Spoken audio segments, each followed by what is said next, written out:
ইসলামী আন্দোলন বাংলাদেশ বিশ্বাস করে শুধু দেশ, দল এবং নেতা পরিবর্তনের মাধ্যমেই মানুষের মুক্তি আসতে পারে না, শান্তি আসতে পারে না। ইসলামী আন্দোলন বাংলাদেশ বারবার যুক্তি উপস্থাপন করে এই দেশ বারবার পরিবর্তন হয়েছে।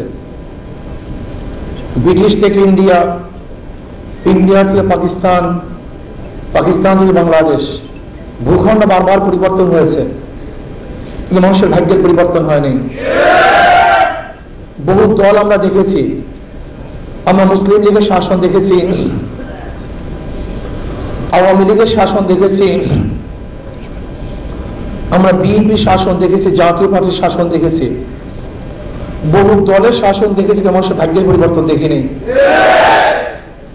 আমরা বহু নেতার শাসন দেখেছি, আমরা আইয়ুব খানের শাসন দেখেছি, আমরা শেখ সাহেবের শাসন দেখেছি, আমরা জিয়া রহমানের শাসন দেখেছি, সত্তার সাহেবের শাসন দেখেছি, এরশাদ সাহেবের শাসন দেখেছি, আমরা দেখেছি খালেদা জিয়ার শাসন, শেখ হাসিনার শাসন, মঈনুদ্দিন ফখরুদ্দিনের শাসন আমরা দেখেছি, কিন্তু আজও মানুষের ভাগ্যের পরিবর্তন দেখিনি। মানুষ একত্রে আন্দোলন করেছিল সাম্য, মানবিক মর্যাদা, সামাজিক ন্যায় বিচার প্রতিষ্ঠা করার জন্য। সাম্য, মানবিক মর্যাদা, সামাজিক ন্যায় বিচার প্রতিষ্ঠা করার জন্য মানুষ জীবন দিয়েছিল, রক্ত দিয়েছিল, কিন্তু 53 বছর যারা শাসক ছিল, যেই দলগুলি শাসন করেছে, কেউ সাম্য, মানবিক মর্যাদা, সামাজিক ন্যায় বিচার প্রতিষ্ঠা করতে পারেনি। আবারও 2024 জুলাই আগস্টে মানুষ বৈষম্য বিরোধী আন্দোলন করেছিল, ভেবেছিল বৈষম্য দূর হবে, বৈষম্য থাকবে না, সাম্যতা, মানবিক মর্যাদা, সামাজিক ন্যায় বিচার প্রতিষ্ঠিত হবে, জুলুম থাকবে না, অত্যাচার থাকবে না, অবিচার থাকবে না, ঘুষ থাকবে না, চাঁদা থাকবে না, আমার মা বোনেরা ধর্ষিতা হবে না, আমাদের কোনো গরিব বন্ধু না খেয়ে থাকবে না, ক্ষুধার্ত অবস্থা বাংলাদেশের একজন মানুষ বসবাস করবে না, আশ্রয়হীন কোনো মানুষ থাকবে না, বস্ত্রহীন থাকবে না কোনো মানুষ, চিকিৎসাহীন কোনো মানুষ বাংলাদেশে মারা যাবে না, প্রত্যেক মানুষের অধিকার বাস্তবায়ন হবে, সুখে সমৃদ্ধির দেশ, সবাই মিলে মিশে আমরা বসবাস করব, যেখানে জাতিভেদ সব কিছুকে উপেক্ষা করে বাংলাদেশের নাগরিক হিসেবে আমরা বসবাস করব, প্রত্যেকে মহব্বত করব, ঐক্যমত ভিত্তিতে আমরা দেশকে করব, এই আশা আকাঙ্ক্ষা নিয়ে আমরা ঝাঁপিয়ে পড়েছিলাম। কিন্তু আমরা কি দেখতেছি 5ই আগস্টের পরে আমাদের বাংলাদেশের অবস্থাটা কি? আজকেও দেখছি তজিবুদ্দিনে স্বামীকে বেঁধে রেখে স্ত্রীকে ধর্ষণ করতেছে। আজকে কি দেখতেছি দেখেন, সে পাহাড়ি এলাকায় ছাত্ররা দলবদ্ধভাবে আমার বাংলাদেশের উপজাতির মানুষদেরকে ধর্ষণ করতেছে। আমরা কি দেখতেছি, চাঁদা না দেওয়ার কারণে যুবককে মার সামনে থেকে তুলে এনে হত্যা করা হচ্ছে। প্রতিদিন এই ঘটনা, প্রতি মুহূর্তের এই ঘটনা।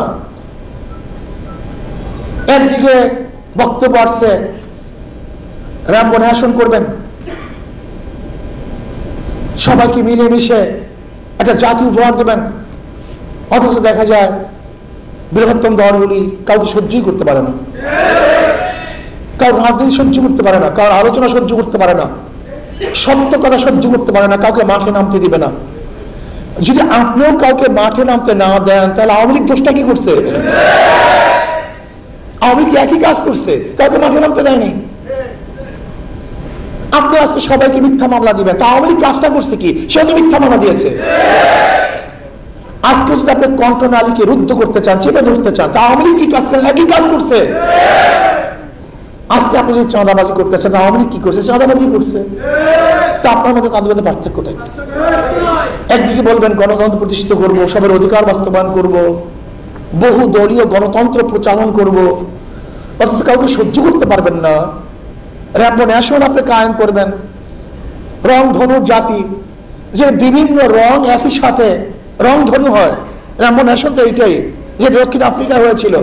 ফখরুল সাহেব বক্তৃতা দিয়েছেন যে সকল সংস্কৃতি, সকল দলের, সকল মনের, সকল মতের, সকল ধর্মের লোকদেরকে নিয়ে আমরা জাতি গঠন করব। আপনার বক্তৃতা এইটা, আমরা বাস্তবে কি দেখি? কাউকে সহ্য করতে পারতেছে না, মিথ্যা প্রলোভন দিচ্ছে, হুমকি দিচ্ছে, ধুমকি দিচ্ছে, আমাদের দাঁত ভেঙে ফেলবে, এই দেশ থেকে তাড়িয়ে দিবে। কোথায় রামবো আসন আর কোথায় আপনার বক্তৃতা? আমরা দুয়ের সাথে বাস্তব মিল দেখছি না। এর কারণটা কি? এর কারণ সেনা প্রধান আজকে বক্তব্য দিয়েছেন। এই যে দেখেন, ভালো মানুষ না হলে দেশে উন্নতি সম্ভব না। 91 থেকে 96 পর্যন্ত খালেদা জিয়া কি ছিল? ক্ষমতায় ছিল। 96 আন্দোলন করে তাকে নামাতে বাধ্য করেছিল। কেন? পাশ করার কারণে, ফেল করার কারণে?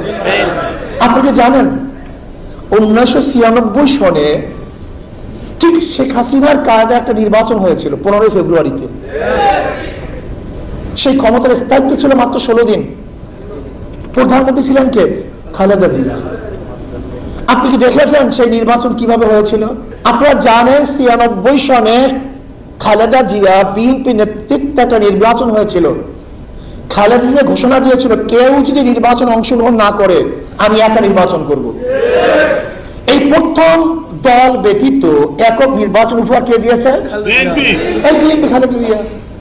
কাউকে নেয় নেই, টিকতেও পারে নাই, মাত্র 16 দিন ছিল। বাস 96 আন্দোলনের পরে আবার ক্ষমতা আসছে যাকে একবার এদেশের মানুষ বাকশালীর কারণে তাড়িয়ে দিয়েছিল, তার কন্যাকে নিয়ে আসছে। বলছিলাম তওবা তিল্লা পড়ছে, তসবিহ হাতে নিছে, ঘোমটা পড়ছে, হজ করে আসছে, তাহাজ্জুদ কোরআন শরীফ তেলাওয়াত করে ভেবেছিল মানুষ তওবা করছে। 96 বসালাম, কিন্তু 2001-এ আর ক্ষমতা আসতে পারেনি। পাশ করার কারণে, ফেল করার কারণে? আমার বাংলাদেশের মানুষ চিন্তা করছে, যেহেতু একবার ফেল করছে খালেদা জিয়া, নতুন প্রেসিডেন্ট, প্রাইম মিনিস্টার বুঝতে পারে নাই, দেশ চালাতে ব্যর্থ হয়েছে, আবার 2001-এ বিপুল সংখ্যক ভোট দিয়ে তাকে ক্ষমতায় বসালাম। কি যে অবস্থা মনে আছে কিনা আপনাদের জানা নেই? মনে নেই? দুর্নীতিতে 5 বার চ্যাম্পিয়নশিপ লাভ করছে। হেট্রিক খালেদা জিয়ার আমলে হেট্রিক করছে, প্রতিবার দুর্নীতিতে 1 নম্বর বিশ্বের মধ্যে, আলহামদুলিল্লাহ হেট্রিক করছে। আপনাদের অনেকের মনে ভুলে গেছেন তো, আলহামদুলিল্লাহ। 2024 জুলাই আগস্টের আন্দোলনে কত মানুষ জীবন দিয়েছে। আন্দোলনের সূচনা কি ছিল? বৈষম্য বিরোধী আন্দোলন, বৈষম্য থাকবে না। কিন্তু আজকেও যদি আবারও বারবার যারা ফেল করছে, বারবার যারা দুর্নীতি হেট্রিক করেছে, 5 বার দুর্নীতি চ্যাম্পিয়ন হয়েছে, এদের কিন্তু আবার ক্ষমতায় আনেন, পাশ করবে না, ফেল করবে, আবারও ফেল করবে, আবারও রক্ত দিতে হবে। এখনো ক্ষমতায় যায় নাই, ক্ষমতায় কিন্তু অবস্থা তো দেখতেছে। কি সাংবাদিক বন্ধুরা খুব ভালো আছেন, আলহামদুলিল্লাহ। এর জন্য এদেশের ব্রিগেড পার্থক্য সীমানা হলো ইসলাম। এই ইসলাম মুসলমান যদি উৎখাত করতে পারে, নষ্ট করতে পারে, শুধু প্রসারী পরিকল্পনা আজকে হোক কালকে হোক।